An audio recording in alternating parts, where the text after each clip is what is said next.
Basicamente, as doutrinas da expiação é para discutir uma só passagem da Bíblia, que é Romanos 5, 6, 11, que fala que Cristo morreu por nós, sendo nós ainda pecadores. Só essa frase tem mais de 30 alternativas para ser interpretada. E isso leva a várias questões, e tradicionalmente a igreja cristã interpretou essa passagem de forma como fosse um tecido, várias teorias juntas, não uma só. O exemplo mais clássico é do Atanásio, no livro sobre a encarnação do Verbo. Fala que Cristo pagou nossa dívida, ele se ofereceu no nosso próprio lugar, e nos ofereceu uma união, tornou-se homem para que o homem se tornasse Deus, e nos libertou da opressão do maligno ao qual estávamos sujeitos como escravos. E, pois bem, essa foi a perspectiva, digamos, é o geral do cristianismo, é uma perspectiva que não diferencia entre diferentes teorias. Boa parte das pessoas creem que Cristo morreu por elas, mas nunca para pensar o que isso significa. Tudo bem, exatamente a ideia de salvação pela fé e não por ascenso, não por gnose, por adesão a uma teoria.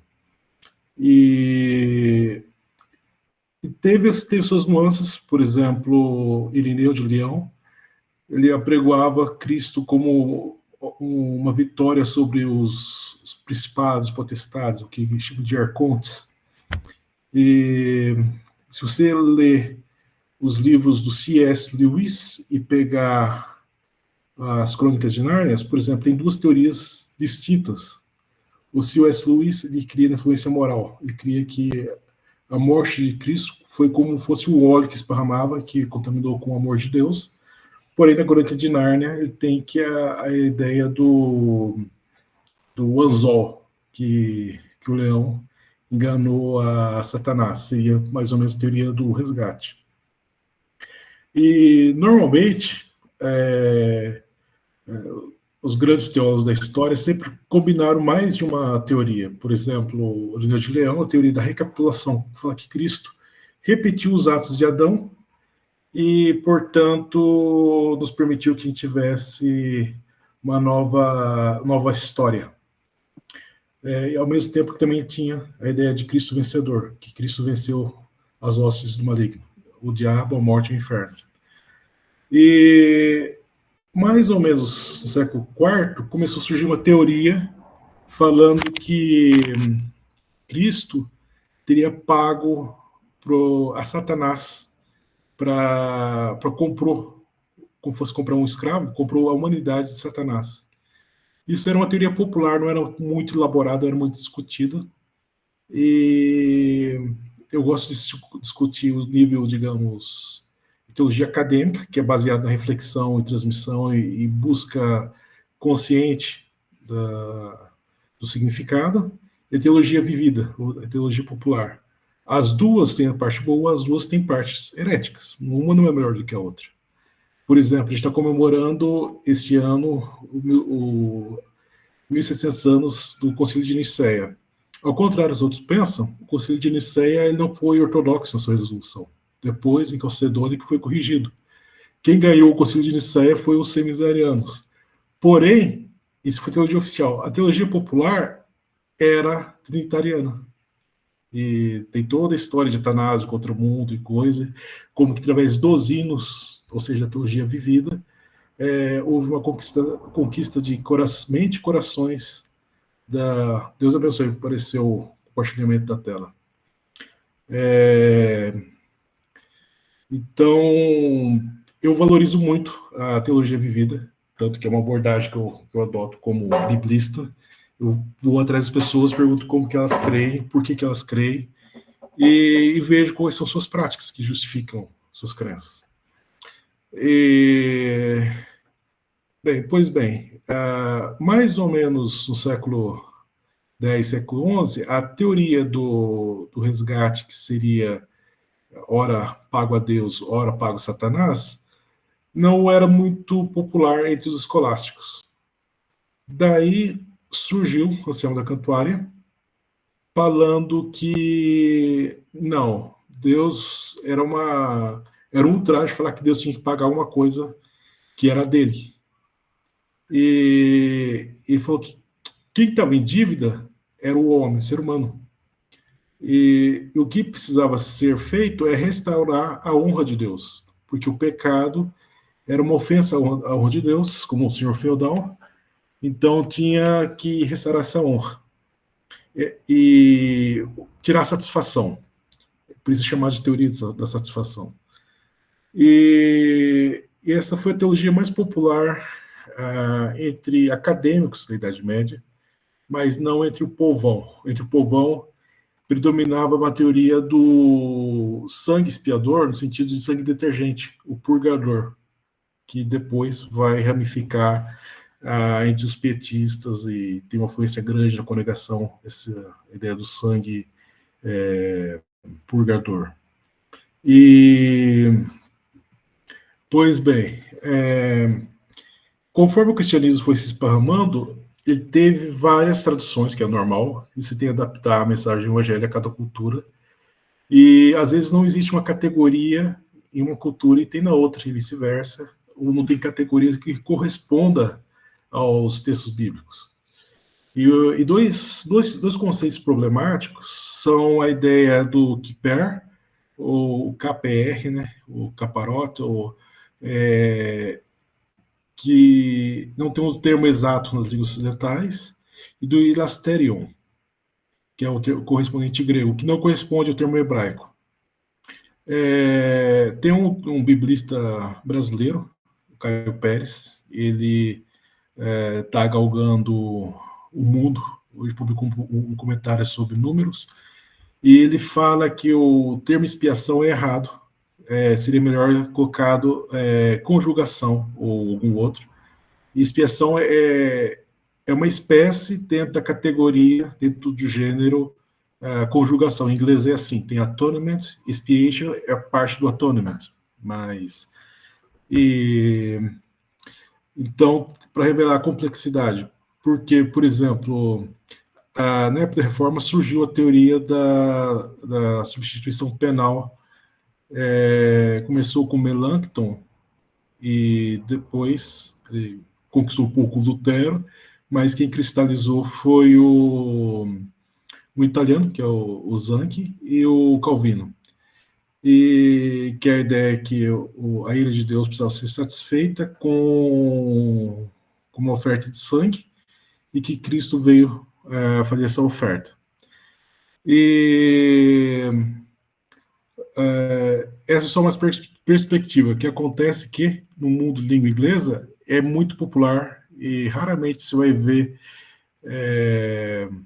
teólogos sistemáticos falando que tem outras, ou simplesmente faz um sumário meio caricato das outras vertentes. Fala isso não é bíblico. Não, são bíblicos. O problema é que elas têm mais base bíblica, outros têm menos base bíblicas. E daí, quando surgiu a época do pietismo, que foi uma renovação espiritual, que no mundo de língua inglesa foi o movimento dos metodistas, renasceu algumas vertentes, como a do sangue expiador, que falava que do mesmo jeito que o sangue servia para...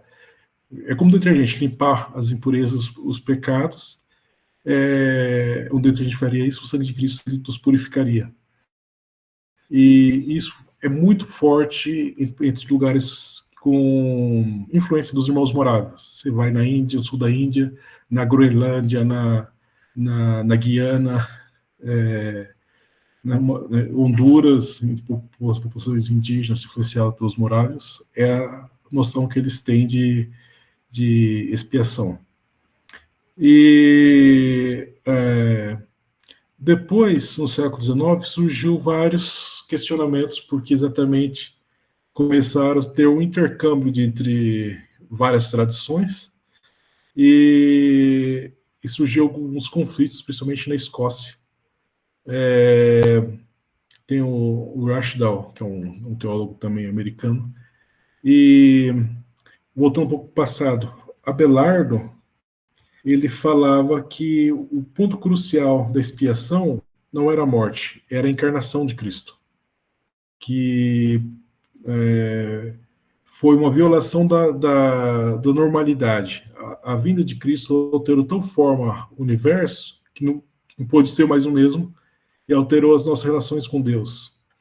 Então, se você pegar qualquer teologia mais básica, vai falar sempre dessas 4 versões, que é do Cristo vencedor,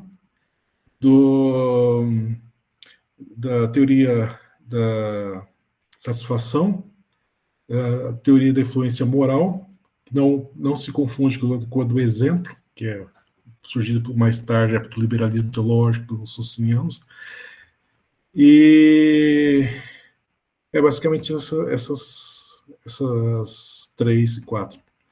E tem a teoses, que é a versão oriental, que fala que, do mesmo jeito que o pecado transformou o ser humano em doente, existe um processo de cura.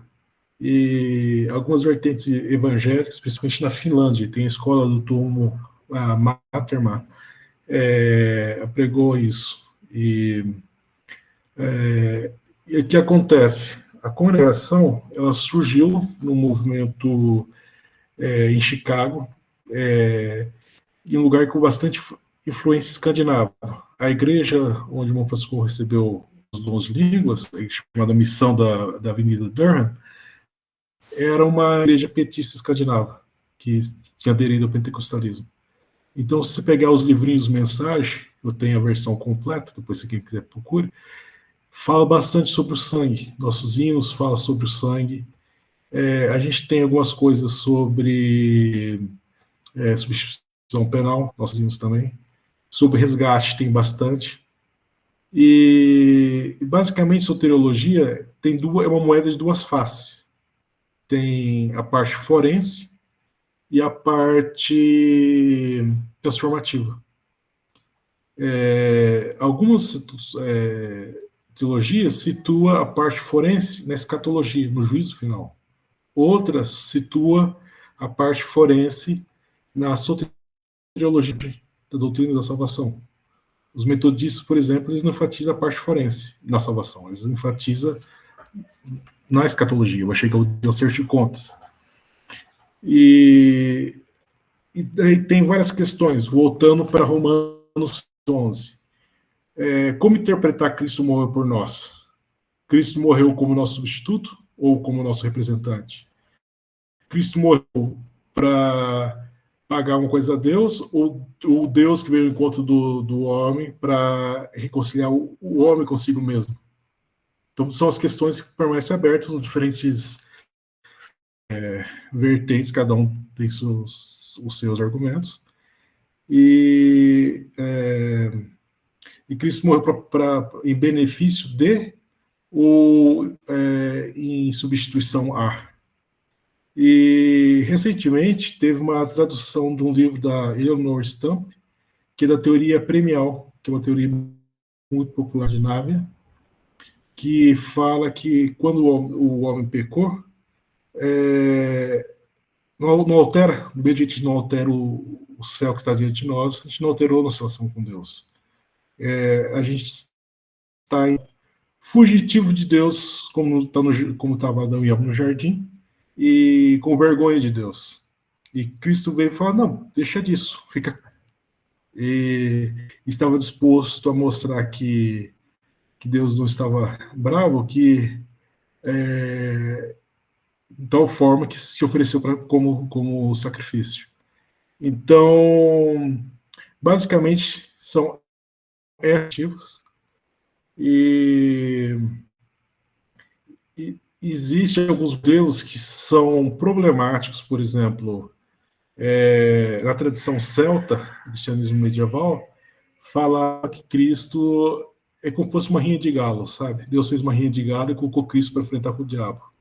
Isso, para mim, é heresia. Não tem outra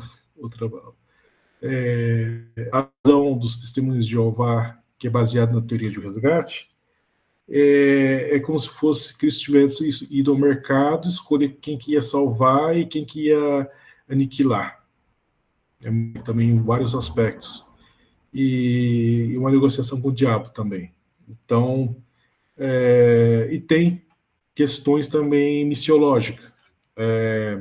Eu participo de um grupo missiológico de pesquisa, então, volta e meia tinha caso, como traduzir essa parte da Bíblia para produzir um livro de oração, geralmente ele é luterano.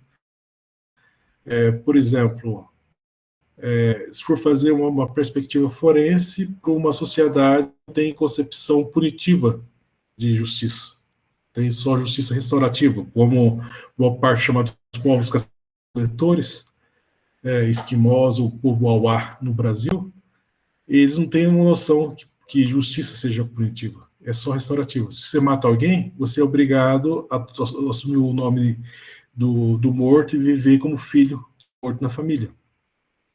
Então, como traduzir isso em termos, tanto da tradução bíblica como termos teológicos, ou, por exemplo, na Coreia, tem o conceito do Han, que é remorso. Você faz uma coisa errada, você fica pesaroso. Isso está na Bíblia, está nos conceitos hebraicos e gregos, e o nosso conceito ocidental de pecado não compreende remorso, entende? Para eles é óbvio isso. Então, eles têm um modelo de expiação que é transformativo baseado na cura do remorso. Então, eles falam que Cristo veio como fosse um remédio, um bálsamo, e veio para curar o remorso que a existência humana pecaminosa faz com que afaste de Deus. E é interessante que a perspectiva coreana é o contrário da teose dos luteranos da Finlândia ou dos ortodoxos gregos, que eles falam que é transição do ser humano em direção a Deus. Os coreanos falam que seria uma humanização. Cristo veio para que a gente transformasse o ser humano pleno para um dia chegar digno diante de Deus. Então, tipo, digamos, é o mesmo caminho, só que, digamos, um está indo para lá, outro está indo para cá, nessa via.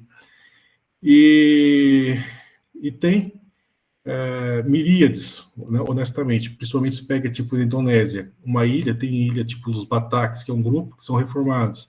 A outra ilha são luteranos, outra ilha são pentecostais, cada um tem sua perspectiva.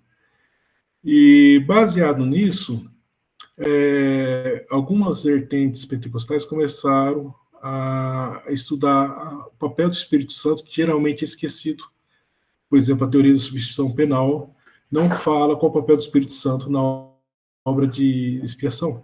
E só que a teologia pentecostal fala, tem o Macchia, que é um teólogo que eu sigo muito, Frank Macchia, e o Studebaker fala que o Espírito Santo esteve presente desde a concepção, do batismo, das obras, e então tudo isso gera diferentes ênfases.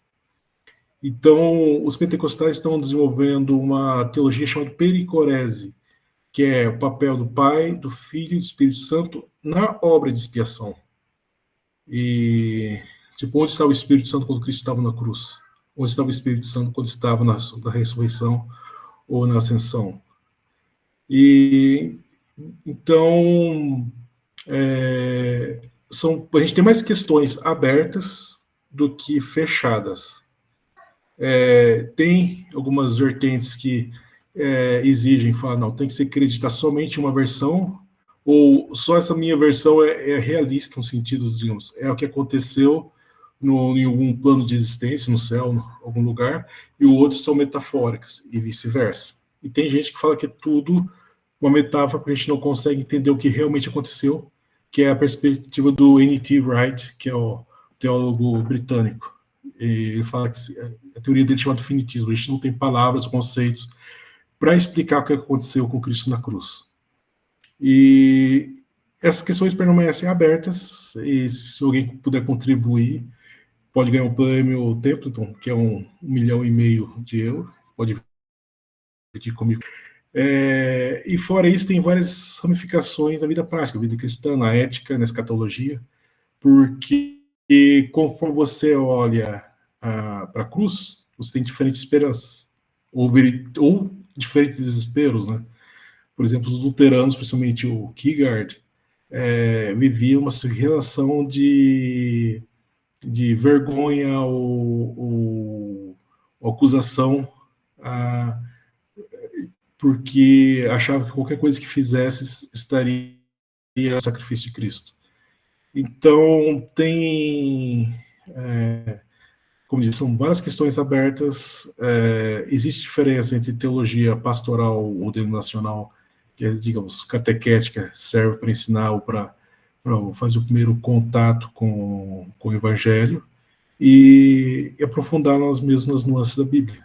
E o que eu recomendo é explorar. Tem, como diz, algumas versões que eu acho problemáticas, e eu creio que o Espírito Santo nos dá guia e discernimento para interpretar tudo que nos agrega em questão de fé e salvação. Eu acho que já falei bastante. Então, a gente podia ouvir o exegese de alguma parte que seja relevante para esse assunto, ou ouvir pergunta, ou alguma teoria específica. Maravilha. Alguns textos. Desculpa, está meio falhando. O irmão trouxe aqui algumas palavras, né? Trouxe alguns textos, algumas palavras. Quer comentar uma coisa aqui ou a gente pode... Algum conteúdo aqui do que o irmão produziu?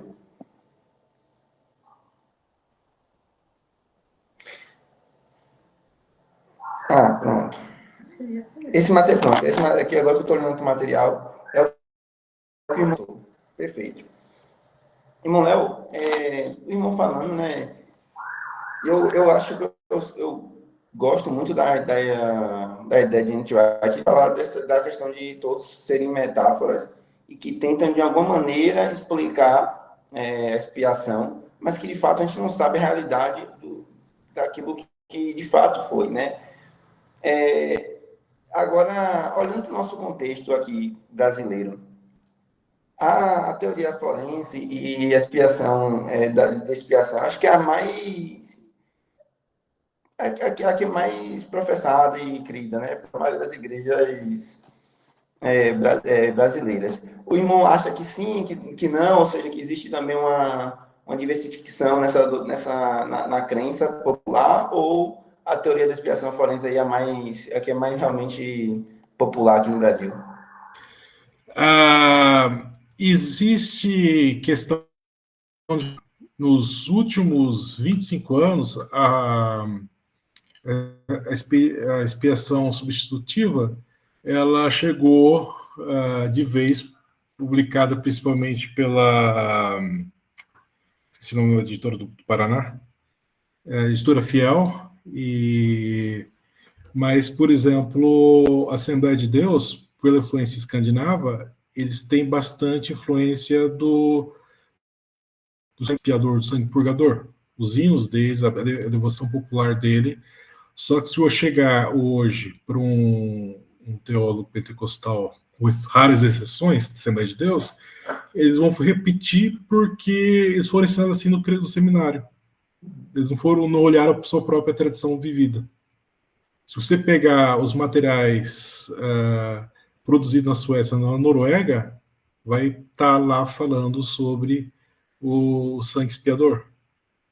Então, tem um descompasso em o que às vezes é ensinado formalmente e o que é praticado. Algumas tradições, por exemplo, os luteranos, tem duas denominações luteranas grandes no Brasil. A Igreja Evangélica de Confissão Luterana segue Cristo Vencedor, mas é estruturante. E a Igreja Evangélica Luterana do Brasil, a IELB, segue a substituição vicária, ou penal. E as duas convivem em plena harmonia, só não se viram uma só por algumas picuinhas entre eles. Então, várias nuances. Os metodistas têm até um artigo sobre isso, registrando a transição. Até o final dos anos 90, ele era enfocado na união mística, que é quando Cristo se voluntariou para sofrer como ser humano, o ser humano também voluntariar para sofrer, para, digamos, receber a graça de Deus através do sofrimento, identificação com Cristo, que já é Romanos 6. E, no entanto, isso hoje, entre os metodistas, só sobrevive entre brasileiros, só sobrevive entre pessoas mais idosas. Houve sim uma transição, mas o que me preocupa, às vezes, é vendido uma teoria, até pessoas que são teólogos profissionais misturam, por exemplo, a teoria governamental, que é seguida por Edwards, é misturada com a penal substitutiva, como fosse uma só. Na verdade, são múltiplas ramificações, e não necessariamente tem que ser tudo encaixadinho em cada caixa, mas às vezes a pessoa fala que professa uma coisa, mas quando você pede para detalhar, ela detalha outra coisa. E o que também aconteceu também tem a ver com a teologia vivida, que vários pressupostos que se havia sobre sacrifício do Antigo Testamento, se pega dicionários bíblicos ou coisa, está errado. Outra palavra, não tem outra palavra. Ou tradução, por exemplo, nenhum animal no sacrifício levítico era sacrificado para substituir o pecador. No ritual, ele tinha que ter um caminho. Era feito o processo de reconciliação, depois era feito a morte do animal, depois era apresentado sangue no propiciatório, mas já tinha que estar reconciliado anteriormente. O único animal que portava sobre si os pecados do tabernáculo e do povo era o bode expiatório, que não era sacrificado, o Azazel. Ele era solto no deserto, mas ele não é sacrificado. Pois bem, existem grupos religiões que realizam sacrifício até hoje. Os samaritanos, alguns judeus racídicos sacrificam galinha, alguns judeus chamados Beta Israel na Etiópia, alguns muçulmanos na Indonésia, alguns cristãos na Armênia. E nenhum deles interpreta o sacrifício como substituição. Então, é uma questão que passa a ser relevante. Tem um teólogo chamado Andrew Hilera, que examina verso por verso a Bíblia exaustivamente, debatendo sobre a dinâmica da expiação. E a conclusão digamos, a gente sabe que Cristo nos libertou, nos salvou. Eu gosto do resumo que o Atanásio fez, morreu como representante ou substituto, não importa o termo, a semântica, mas morreu por nós. E a gente não está sob a égide do pecado. E isso faz lembrar outra coisa. Por exemplo, muita gente já escutou o testemunho: Deus me tirou da lamaçal do pecado e me trouxe para a novidade de vida. No ponto forense, isso não existe. Porque no dedo forense é sempre simul peccator e ius et peccator. Só que uma visão transformativa faz sentido. Tipo, se está sob o domínio do pecado ou se está sob a égide da salvação. Então, são diferentes soteriologias. São diferentes linguagens para falar mesmo um fato, entende?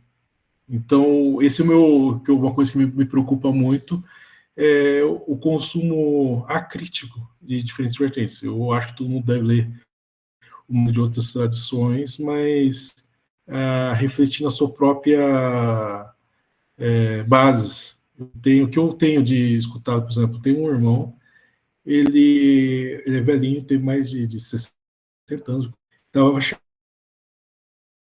que pregou Cristo. Caramba, eu sempre preguei que salvação não era por pertencer a igreja nenhuma, não era por por esforço, e que só Cristo Deus salva, e agora, tipo, meu neto vem falar que não preguei o evangelho, porque o neto dele entende o evangelho, uma versão soterológica forense, que não usa os mesmos vocabulários que o avô dele, entende?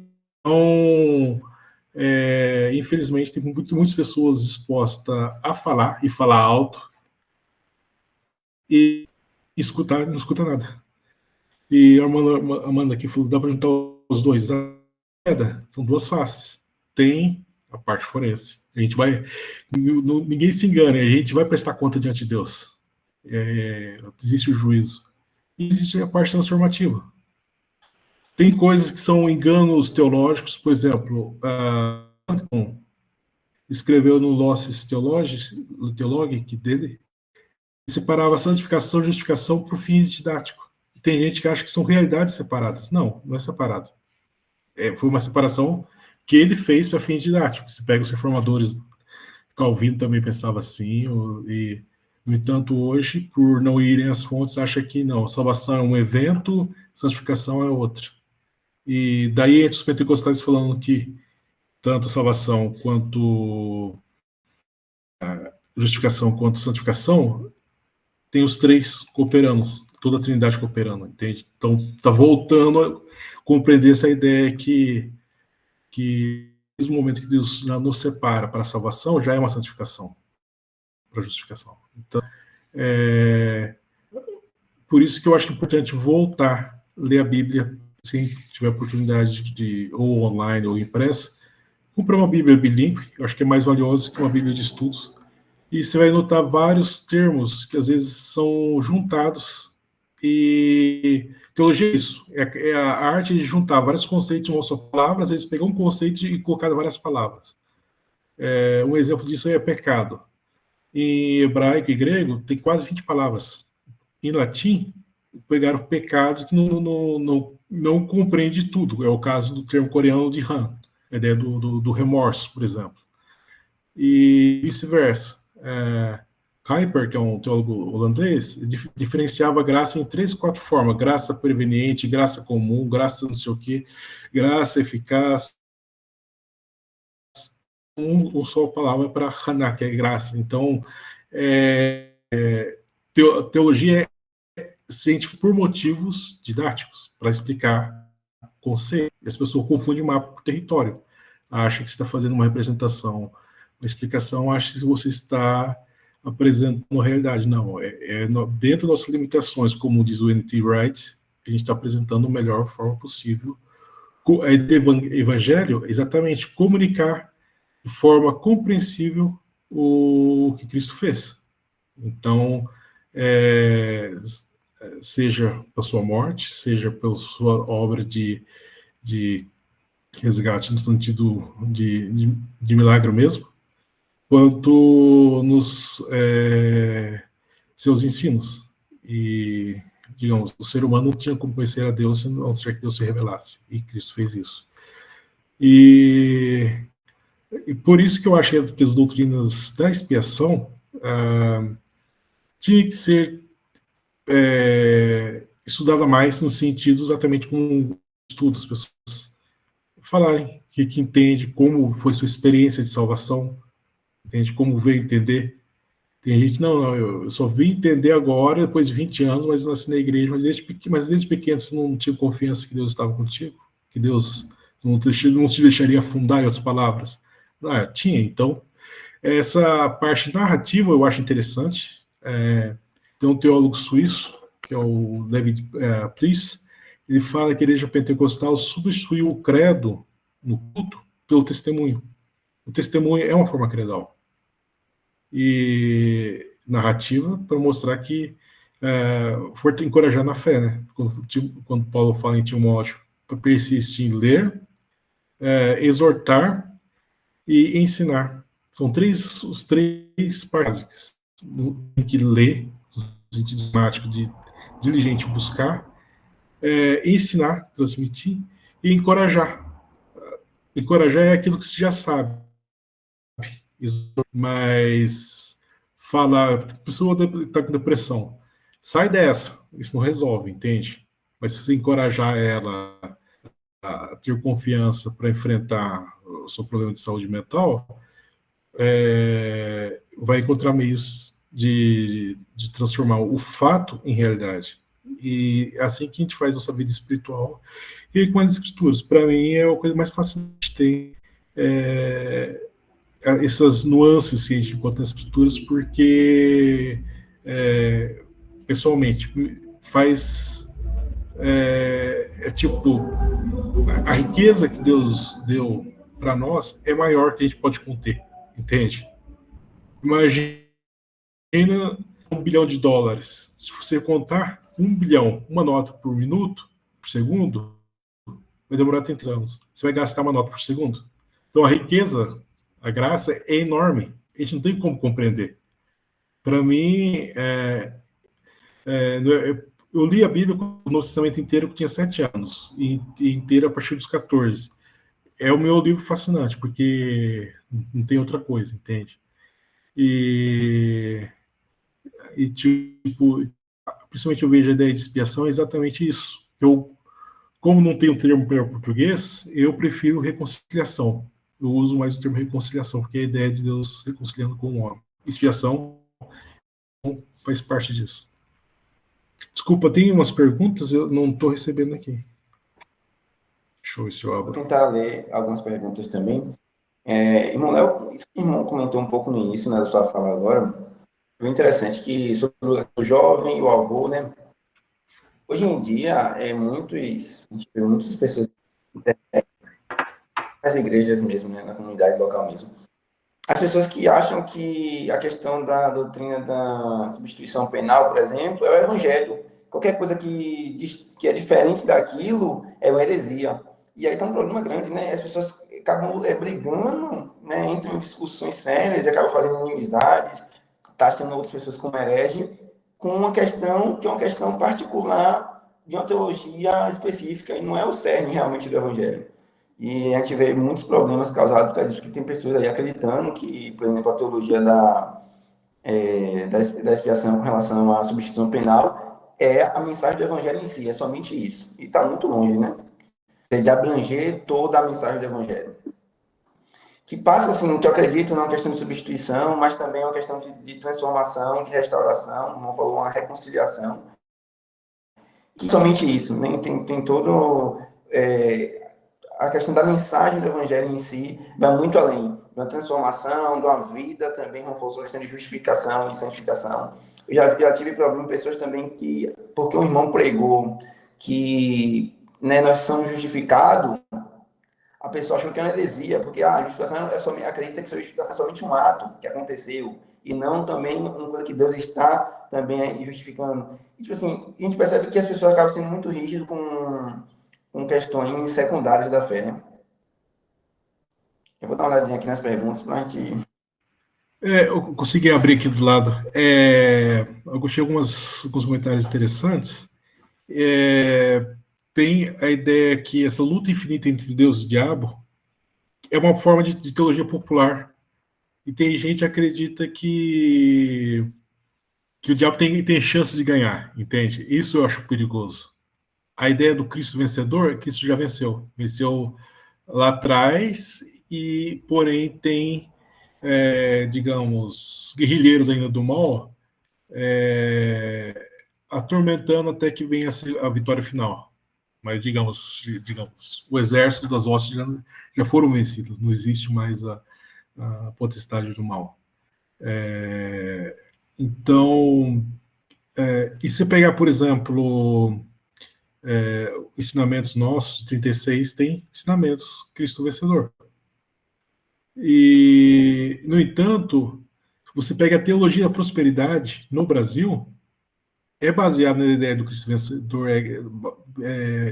batalha espiritual, vitória espiritual, é uma forma distorcida. Daí que acontece? Alguns, aqui eu suponho boa fé, falam, não, você não tem prego a vitória, que isso é prosperidade, porque tem que ser uma coisa mais teologia da cruz, da humilhação, e acaba radicalizando para o outro lado. e não compreende não nem diga toda a foto, porque a gente não tem toda a foto da coisa, da realidade, mas outros ângulos da obra de redenção. E por isso que eu gosto, tipo, como disse, eu sou muito enviesado da parte de teologia vivida, eu gosto dos hinos. Pega os hinos, não só da congregação, pega os hinos da Assembleia da Harpa, do Cantor Cristão, de edição antiga, são riquíssimos, entende? Como conteúdo doutrinário. E eu acho que deve ser mais meditado a respeito e compreendido seu papel na salvação. Aqui a outra irmã está falando sobre a questão da Trindade.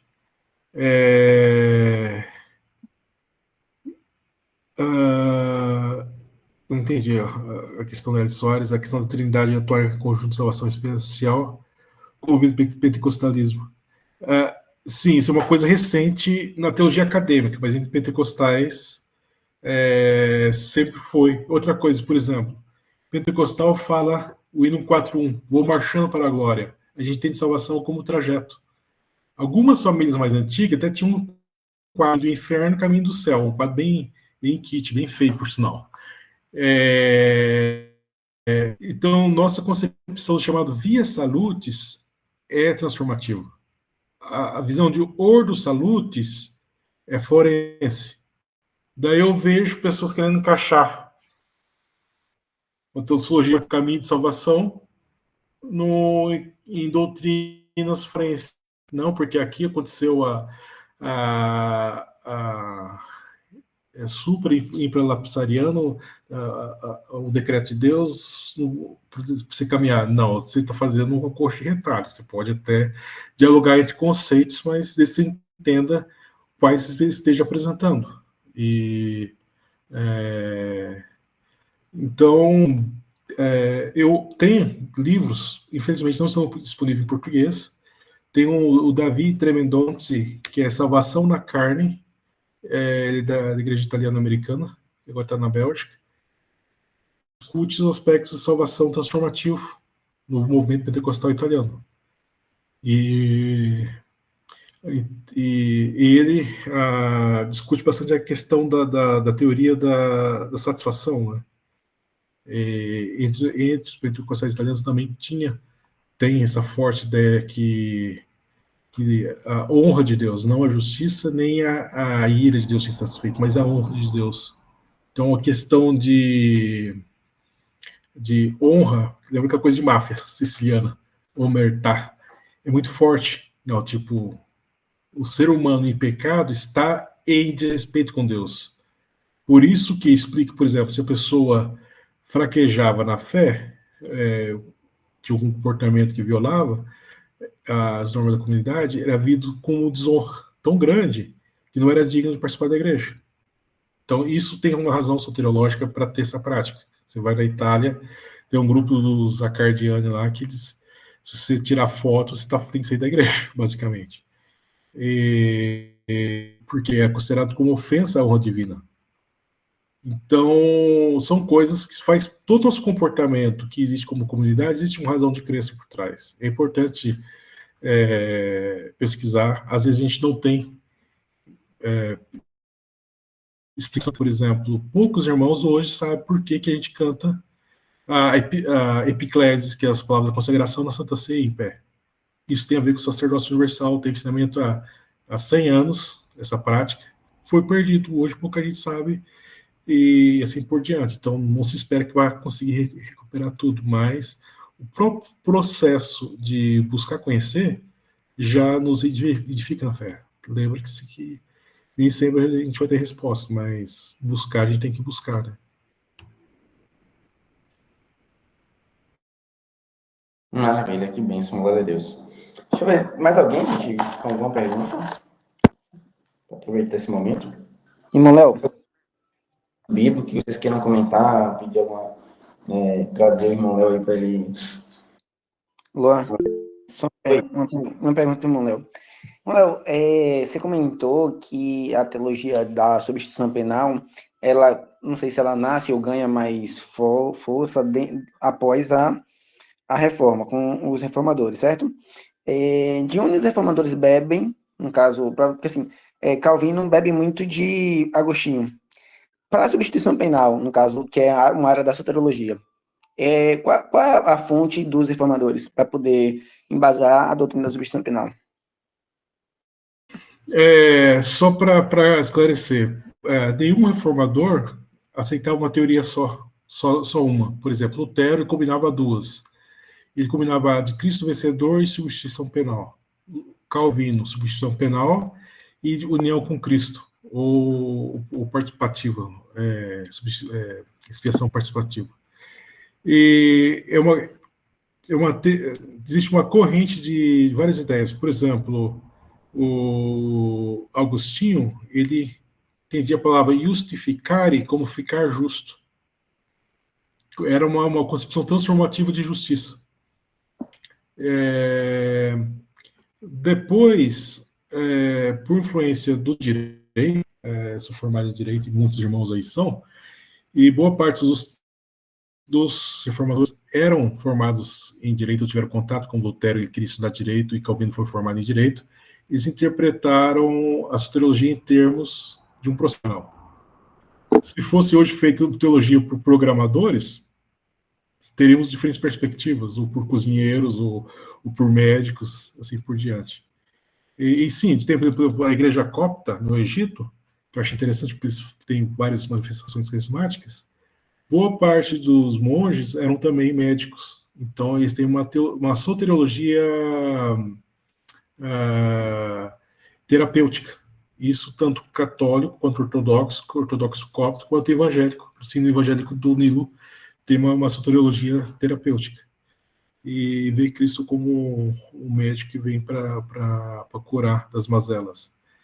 E no caso do Calvino, ele teve influência do estoicismo muito forte, da cultura jurídica, a partir da escola de Bolonha, e da edição das Institutas do Justiniano, tanto que o livro dele é chamado de Institutas.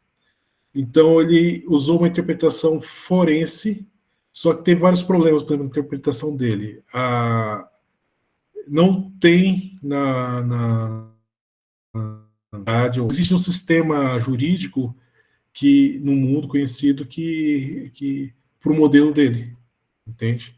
Digamos, um mapa não precisa ser fiel, mas tem que ser um mapa. E então ele pegou por base nisso. Paralelamente, o grande concorrente dele, do Lutero, era o Erasmo, que acabou influenciando bastante os anabatistas. Por isso, os anabatistas não têm, são evangélicos, mas não seguem substituição penal por mais de 500 anos. E são diferentes maneiras. Então, foi baseado em Agostinho, uma reinterpretação de Agostinho, uma reinterpretação de Anselmo, e uma reinterpretação do que se entendia que era o direito, a partir da tradução e publicação das Institutas de Justiniano na Europa Ocidental. E teve outros desdobramentos depois, por exemplo, o Grossio, na Holanda, ele desenvolveu, dentro do arminianismo, a teoria federal, ou governamental. É mais forense ainda. E era tão abstrata que ninguém segue hoje, com exceção de alguns grupos, tipo Exército de Salvação, alguns grupos na Holanda, alguns grupos na África do Sul. E boa parte da tradição arminiana, Wesley, que combina parte do sangue e a parte da substituição penal. Então, é mais ou menos um pouco de feira, cada um pega um pedacinho e tenta criar um mosaico que crie sentido.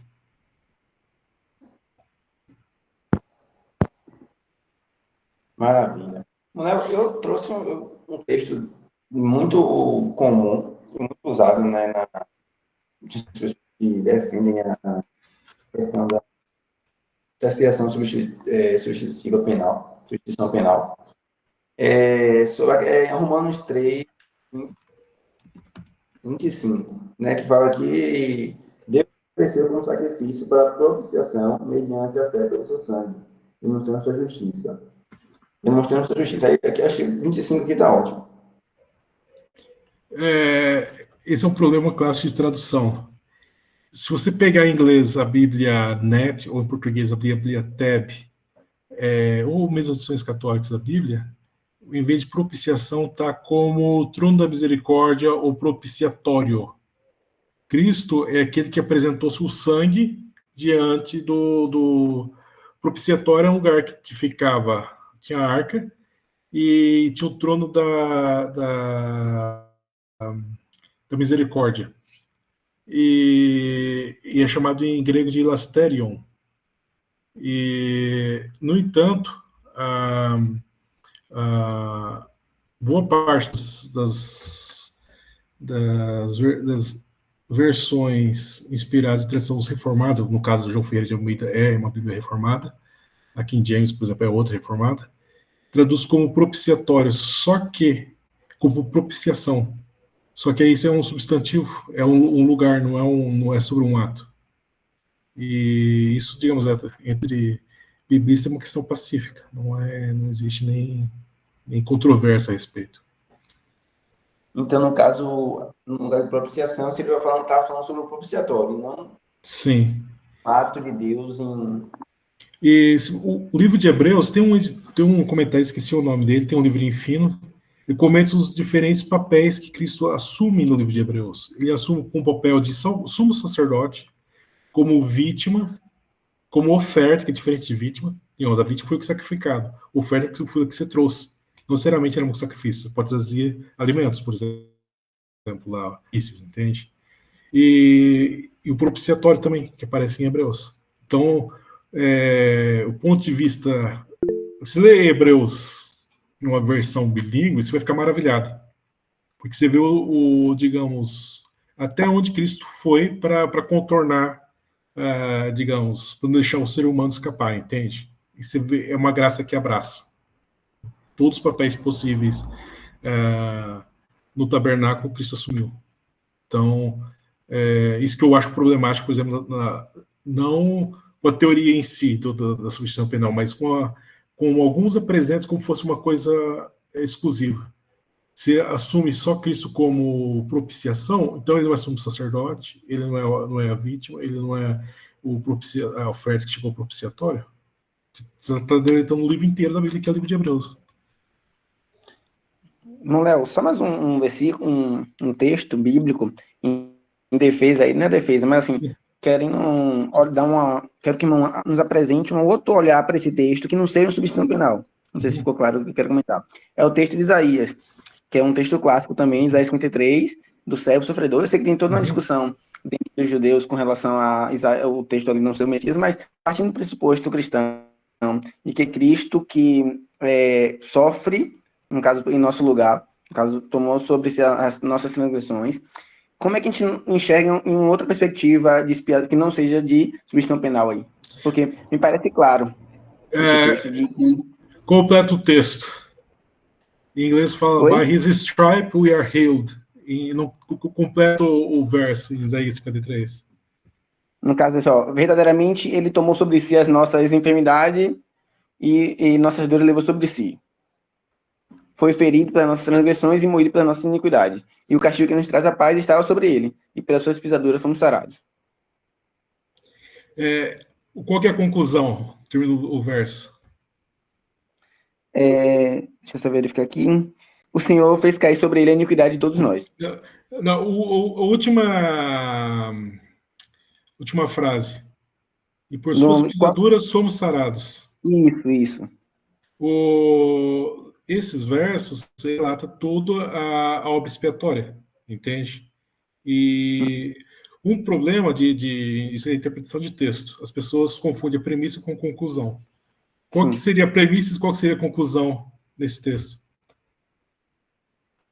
A premissa de que Cristo tomou para ele as nossas enfermidades, nossas dores, certo? Sim. Essa é uma das premissas. Esse é um silogismo, esse tem mais de uma premissa. E em hebraico, existe várias palavras para pecados, tem transgressão, iniquidade, e avó. Então, tipo, basicamente, vou voltar para o contexto. Essa parte de Isaías é baseada na restauração de Israel. Sim, sim. E existia a promessa que, chama as canções do servo, que onde o ser humano falhou em Israel, haveria uma restauração espiritual e material. Isso é interessante. E algumas pessoas pensavam o material como o novo reino, por exemplo, o João Encarna, os macabeus usavam uma teologia isaiânica para justificar o poder deles, e porque o sacerdote não podia ter poder militar nem muito menos político. Eles eram sacerdotes com poder militar e político, entende? Então, no período do Segundo Templo, existia um forte anseio para que Deus redimisse o povo de Israel, porque eles perceberam que, ok, houve uma restauração na terra, na vinda de Dário, restauração dos muros com Neemias, restauração da lei com Esdras, restauração política com os macabeus, mas a gente estava em paz com Deus? Não. Então, quando Cristo vai começar a pregar, o que ele fala na sinagoga? Qual a promessa que ele fez? Ele fala que hoje se cumpriu nele os textos de Isaías, que ele veio para atender o pobre e curar os quebrantados. E tem outro aspecto que não é perdido na tradução, é a questão da impureza. Por exemplo, os fariseus criticavam Jesus por deixar os discípulos deles comerem sem limpar as mãos. Existia um conceito de pureza ritual que o termo pecado não compreende. Por exemplo, a menstruação feminina, ou se tocar um morto, tudo isso o sacrifício compreendia. E existia um sentimento coletivo que não havia sido restaurado. Por exemplo, você pega Malaquias e Ageu, dá para entender que existia um anseio pela liberação do pecado e pela volta da glória do templo da Shekinah, que não aconteceu, entende? E então os textos de Isaías é interessante, principalmente são absorvidos em Paulo ou em Mateus, no sentido de restauração. Ele é um texto restaurativo, não no sentido de que veio para pagar tipo olho por olho. Em inglês fala tit for tat, um por um, equivalente.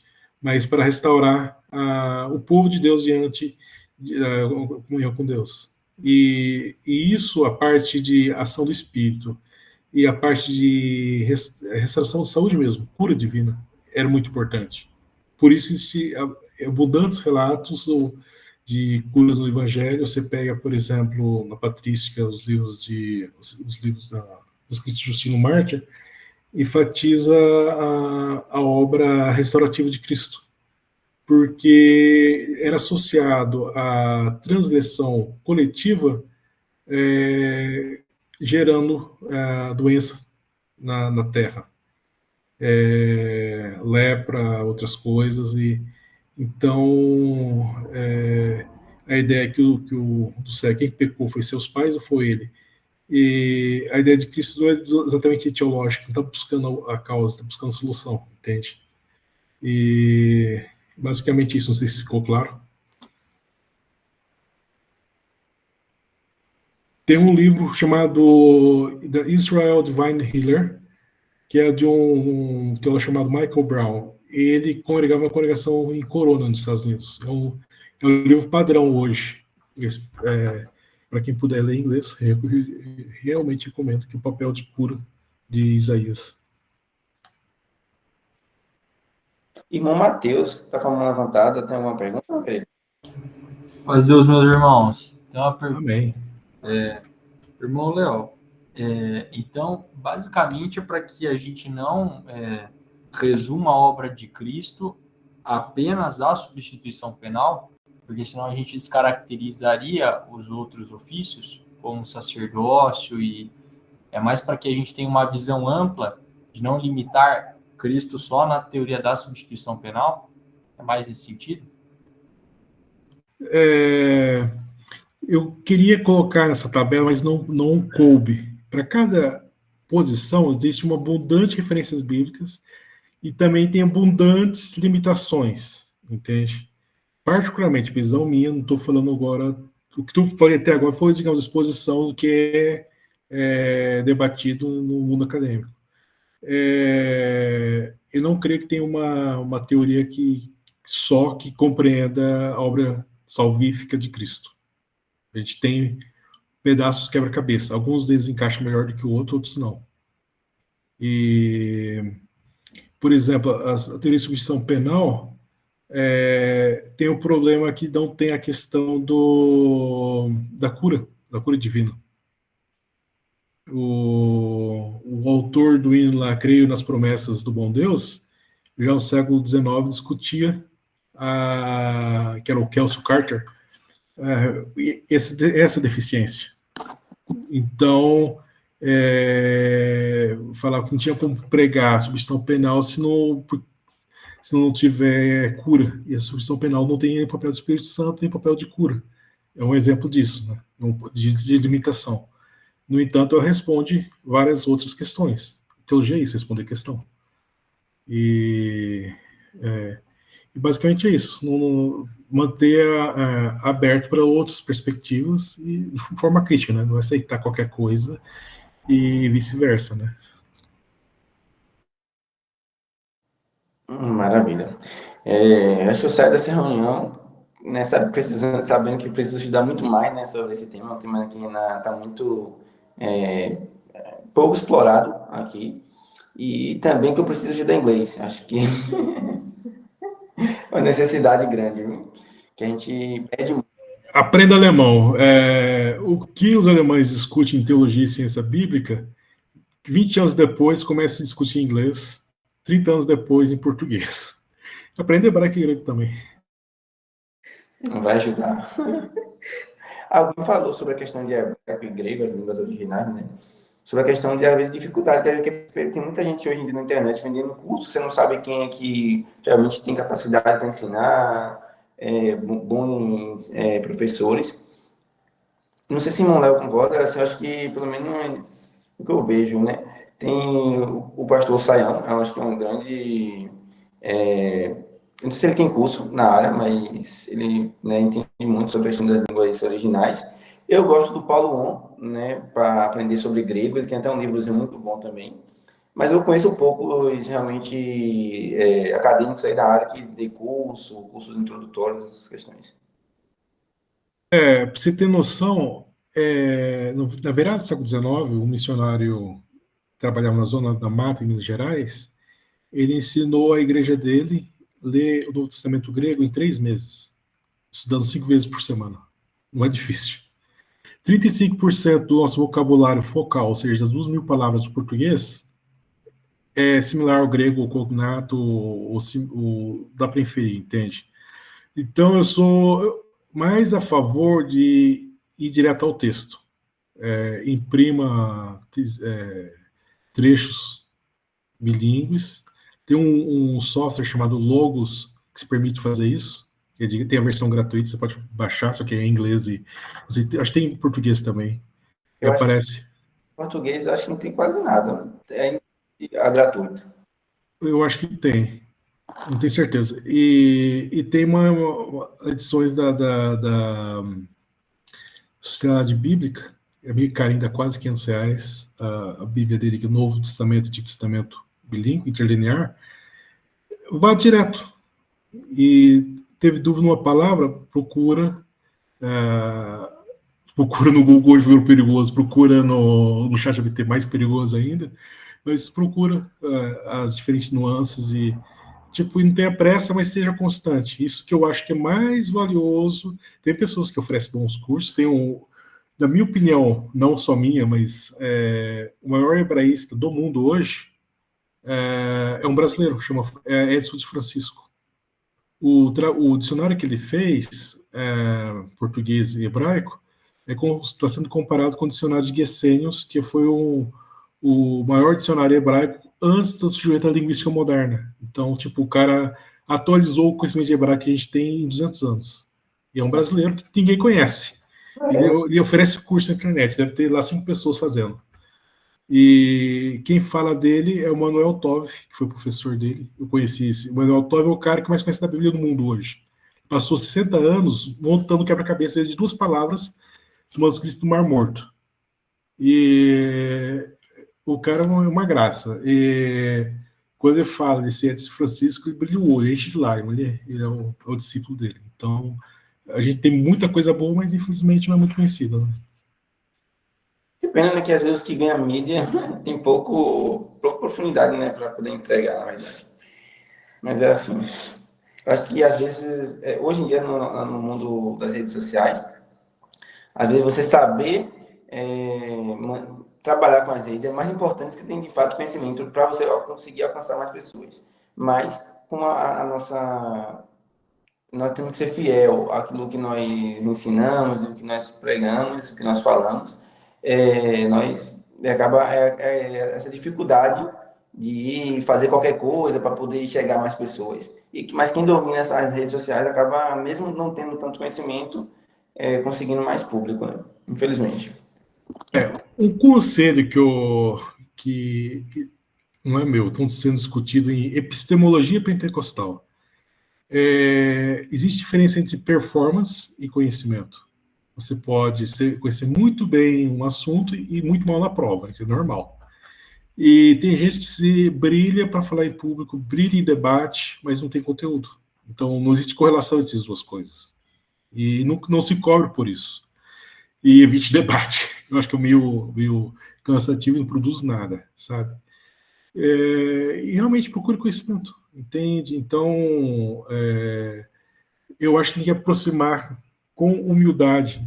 Tem gente que como exatamente por estudar a minha abordagem que é vivida, eu chego com pessoas que sabem até sondou tudo que Deus fez, sabe? É capaz de falar tudo a receita do bolo que Deus fez para criar o mundo. A pessoa tem certeza, convicção e não está disposto a nada. Então, tá bom. É bem complicado. Deixa eu ver se tem alguma coisa aqui.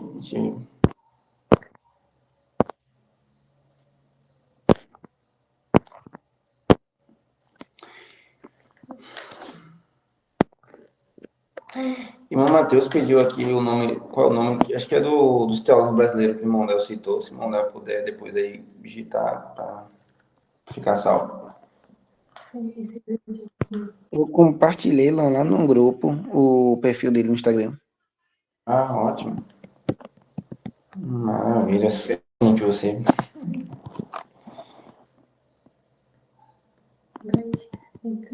De francês. Ótimo.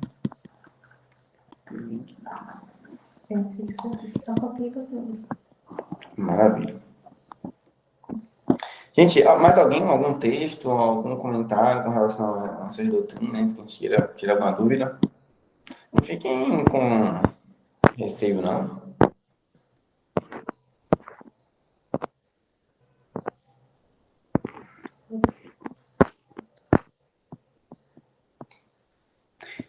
Pronto, eu vou fazer uma perguntar, chamar aí nome por nome, para ver se alguém tem mais alguma coisa, senão a gente faz uma oração para a gente encerrar. E Maelen, algum comentário, Maelen?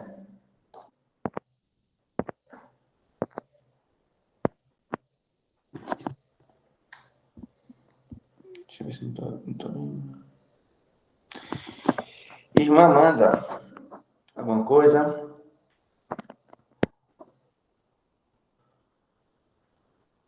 Vocês estão tímidos hoje, hein? Irmã Bianca.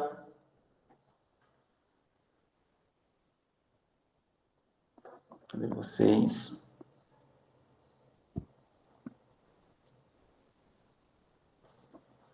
Irmã, mais alguma coisa? Tem uma pergunta. Eu sei que vai fugir um pouquinho do tema. Irmão Léo, me perdoe. Mas só um comentário, assim, obviamente não um pouquinho, vai fugir muito um pouco do tema. Mas com relação a gente estava falando sobre expiação, e aí dentro das questões das expiações, da expiação, substituição penal e outras, mas, mano, eu queria entrar, na verdade, em um outro assunto sobre a, digamos assim, a extensão da expiação. Eu sei que entra numa discussão de arminianismo, calvinismo, a questão de se limitada ou ilimitada, mas como enxergar dentro, tipo, como eu posso dizer a pergunta? Como enxergar outras alternativas sobre a compreensão da expiação, que não seja a questão de arminianismo e calvinismo, visto que a gente fala assim, dentro do arminianismo, uma expiação limitada, e no calvinismo, uma expiação, ou, perdão, ao contrário, né? No arminianismo, uma expiação ilimitada, e dentro do calvinismo, uma expiação limitada. Ficou clara a pergunta? Como enxergar as outras opções da expiação para a questão da extensão o alcance da expiação? Então, a ideia de expiação limitada só faz sentido numa perspectiva estritamente forense. Você fala a questão transformadora, por exemplo, a vinda de Cristo alterou o universo, e sua segunda vinda vai afetar o universo uma vez por toda. Então, não tem como escapar, evadir-se do fato que a expiação tem um alcance universal. Isso não é eu que estou falando, não é uma questão de calvinismo e arminianismo. Exatamente aqueles, tipo o N.T. Wright, citando novamente, ele fala de dimensão cósmica da expiação. O Macchia, o Frank Macchia, também discute os impactos cósmicos da criação. Como fala que toda a natureza, toda a criação geme e anseia, isso precisa de uma resolução, entende? Então, existe uma visão, o termo técnico é chamado salvacionismo, que é uma perspectiva americana, individualista de salvação. E, no entanto, salvação é uma coisa corporativa. Não é uma coisa, é um banquete, é a Cidade Santa, é o encontro as bodas do Cordeiro, é sempre corporativo. E, numa exceção, numa cultura, passou a ser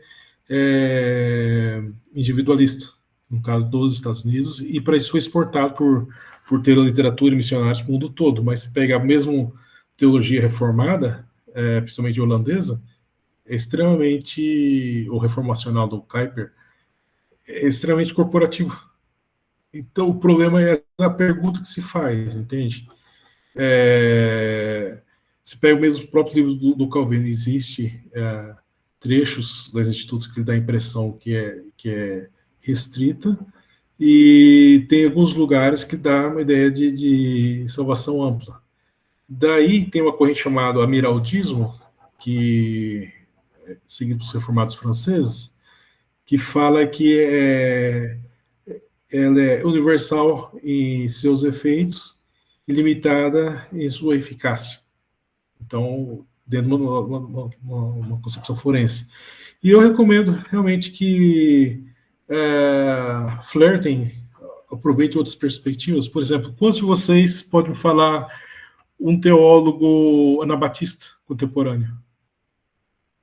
Ou um teólogo luterano? Morreu o Walter Brueggemann, que não era luterano, mas era na Igreja de Cristo e tinha... então tem diferentes programas, diferentes questões, que não é perguntado em um sistema e é perguntado em outro sistema teológico. Então, é interessante conhecer isso.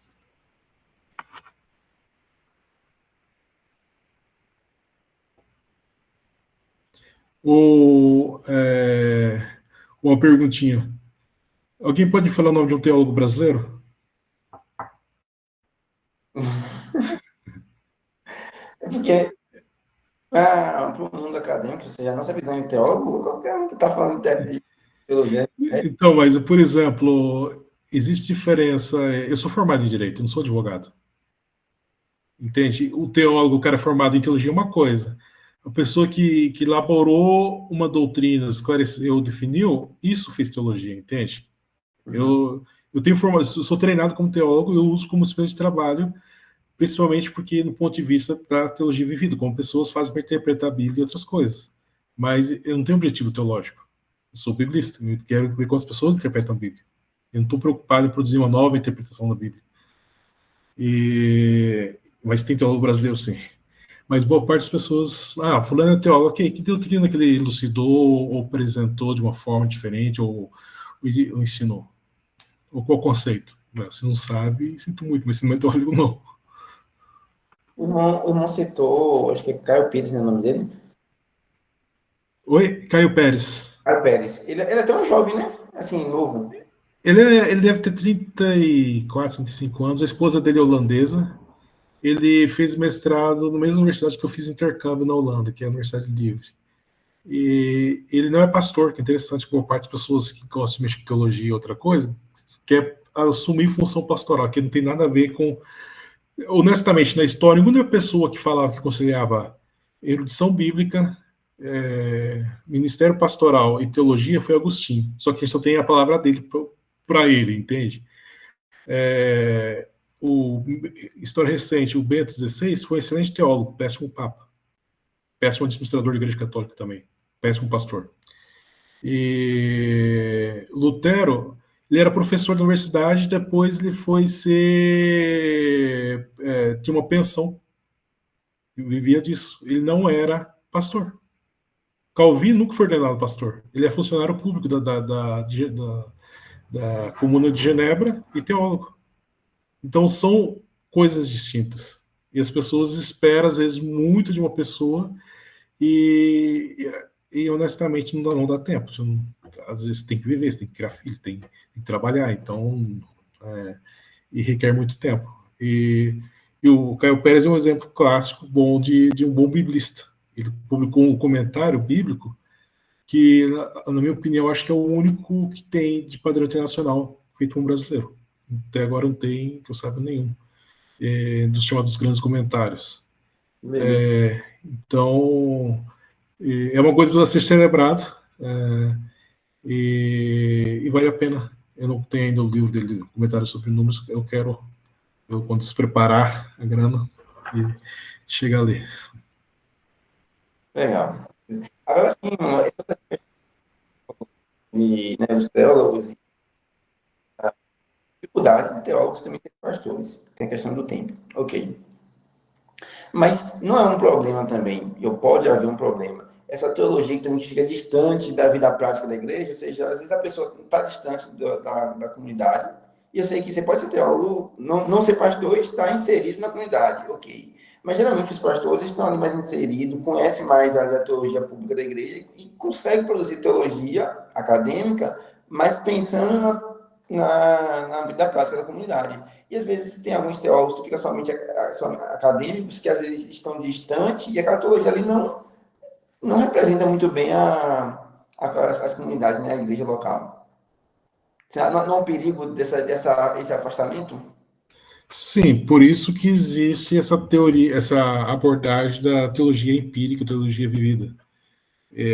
Tem uma teóloga e cientista religiosa chamada Nancy Ammerman e um teólogo católico chamado Robert Orsi, que desenvolveram essa coisa, usa métodos de antropologia. Vocês vão perguntar para as pessoas, vão ver como que elas expressam, às vezes não em entrevista, mas em ambiente naturalístico. Por exemplo, dentro da congregação, coitada da minha esposa, boa parte, ela quem transcreveu, a gente transcreveu quase 30 pregações.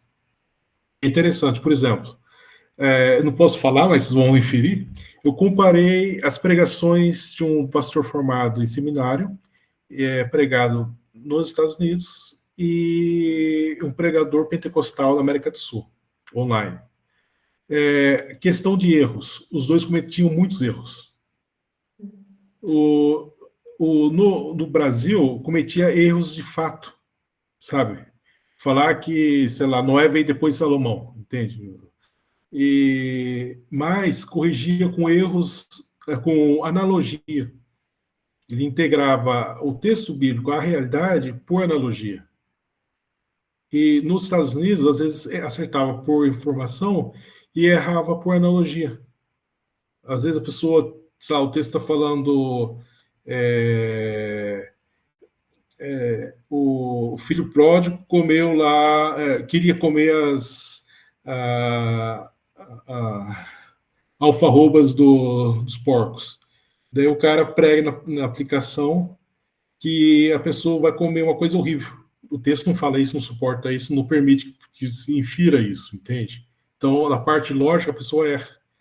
Porque a pessoa, na cabeça dela, leu o texto, fez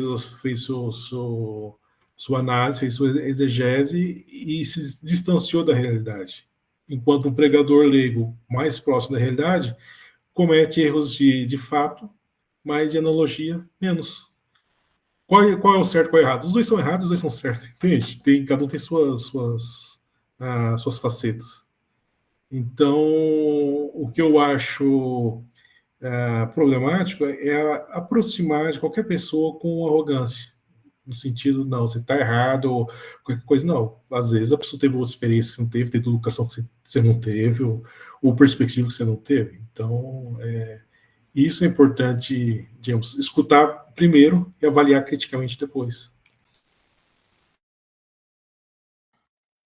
Legal, excelente conselho, Deus abençoe. Tem só, acho que se o pessoal não tiver mais nenhuma pergunta, a gente vai caminhar para encerrar. Irmã Amanda fez uma pergunta aqui com relação à questão da teoria da expiação. Qual delas pode considerar como heresia? Não falou sobre a questão de heresia. E para a gente tomar mais cuidado, qual seria aquela que a gente, são os campos mais cinzentos, que a gente tem que evitar em relação a ter mais aproximação? Teoria do bode expiatório, que é do René Girard, ela está sendo popular entre vários católicos brasileiros. Eu acho ela problemática, não é só eu também. Tem um grupo Olá, que é com o H no final, que é um grupo de estudos, tanto de pastores quanto acadêmicos, o Caio Pérez faz parte, que discute só das teorias de expiação. Eles têm vídeos no YouTube sobre isso, vale a pena assistir, são vários vídeos longos. Tem uma teoria que eu acho extremamente perigosa, que é uma versão da Cristo Vencedor ligada à teoria da prosperidade, que fala que, digamos, a vitória foi conquistada, então, digamos, nada de mal pode suceder, isso gera abuso espiritual. Essa acho que é a segunda problemática. E uma terceira que eu acho problemática, existe a influência moral e exemplo moral, que reduz a Cristo a um mero exemplo ético. Que sim, a gente tem que seguir o que ele ensinou e imitar o que ele fez. Mas não se reduz a isso.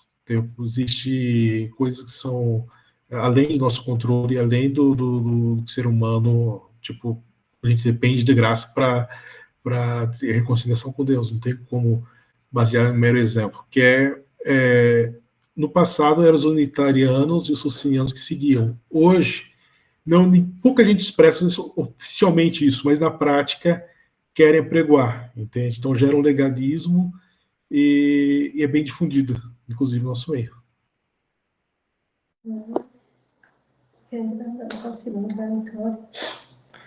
Gente, ficou com dúvida aqui. A segunda, Jeane, não lembro, se não me engano, comentou sobre a questão do bode. A primeira foi do bode expiatório. Do bode expiatório. Bode expiatório, a versão prosperidade de Cristo Vencedor, ou também chamado de vitória completa, e do exemplo moral, que é diferente da influência moral. Acho que essas três são mais perigosas e estão presentes na teologia vivida evangélica brasileira. Maravilha, perfeito. É isso, acho que o pessoal não tem mais perguntas. A gente vai... Irmão Léo, a gente queria agradecer o irmão pela sua participação, pela sua contribuição com a gente hoje, nosso grupo. Faltou uma galera, mas tem muita gente aqui com a gente. E Deus abençoe por esse apoio, por nos ajudar. A gente está pensando em teologia, está pensando na palavra de Deus, meditando e buscando conhecer mais. E assim isso aqui ser uma porta para a gente buscar cada vez mais compreender, pegar os conceitos, pegar aí o direcionamento e buscar se aprofundar nessas doutrinas. Tá bom? Deus abençoe. Vamos fazer uma oração de agradecimento. E se não puder, irmão, faz aí a oração por nós, tá certo? Senhor, nosso Deus, humildemente estamos diante de Ti, Senhor, pedindo perdão pelas nossas faltas. Sabemos que Em suas feridas somos sarados, e que não me disse esforço para nos reconciliarmos contigo, Senhor. Ó Pai, nós pedimos que nos ilumine e abençoe o final de semana, e console também aqueles enlutados, principalmente a família do irmão Maurinho de Fernandópolis. Ó Pai, recompensa todos esses que estiveram aqui buscando conhecimento de Ti, Senhor, ilumine seus caminhos, que possam cada vez mais aproximar de Ti, Senhor. E em todos nós somos gratos, em nome de Jesus Cristo, Teu Filho, que nos redimiu, que vive agora e para sempre. Amém. Amém. Glória a Deus. Glória a Deus. Foi uma honra estar com vocês. Se Deus quiser, eu estou viajando agora no final de semana. Passar junho e julho agora pesquisando na Suécia e na Itália. Então, ore a Deus por mim, quem sabe abra muitas portas e aprenda muitas coisas também. Glória a Deus. Oração, sim. Eu queria também, eu compartilhei lá no grupo, mas também falar aqui na reunião. O Monel tem um material bem legal sobre a questão da confessionalidade da nossa igreja, né? 12 pontos. Monel, queria comentar um pouquinho aí sobre, né, esse material que o irmão produziu e como é que faz o pessoal encontrar, tá bom? Comentei um pouquinho. Aproveita e comenta o seu Instagram também, Monel, para poder o pessoal, quem não seguiu ainda, seguir. Eu passei no link aqui o meu site. Estou fazendo uma enciclopédia bíblica aí, colocando vários materiais, também materiais históricos nossos. Tem um livro que eu fiz, que é a exposição dos nossos 12 pontos de doutrina a partir das ciências bíblicas. Não deixa de ser teologia, mas é involuntário, não é culpa minha. E tem um Instagram também, que é o Círculo de Cultura Bíblica. E, se Deus quiser, logo vai ter mais materiais que eu e os outros irmãos estão preparando. A gente quer fazer um curso, para cada um curso já está sendo feito sobre os pontos de doutrina. Um sobre história da cristandade, outro história do pensamento cristão, um sobre o livro de Romanos, que é o irmão André que está preparando. Então, a ideia é preparar o que a gente tem de bom dentro da nossa própria casa denominacional e compartilhar entre nossos irmãos. E também qualquer coisa, entre em contato comigo. Eu sou ruim para responder, mas eu respondo uma hora. Essa é a minha promessa e dívida, né? E ameaça, um dia eu bateria a sua porta. Então, estou desses canais. Deus abençoe. Amém, irmão. Luan, essa hora está fechado. E eu comentei, né? E assim, aqui está sempre aberto esse espaço para, né, Deus preparar novamente um novo altar, para a gente estar aqui, estar sempre junto.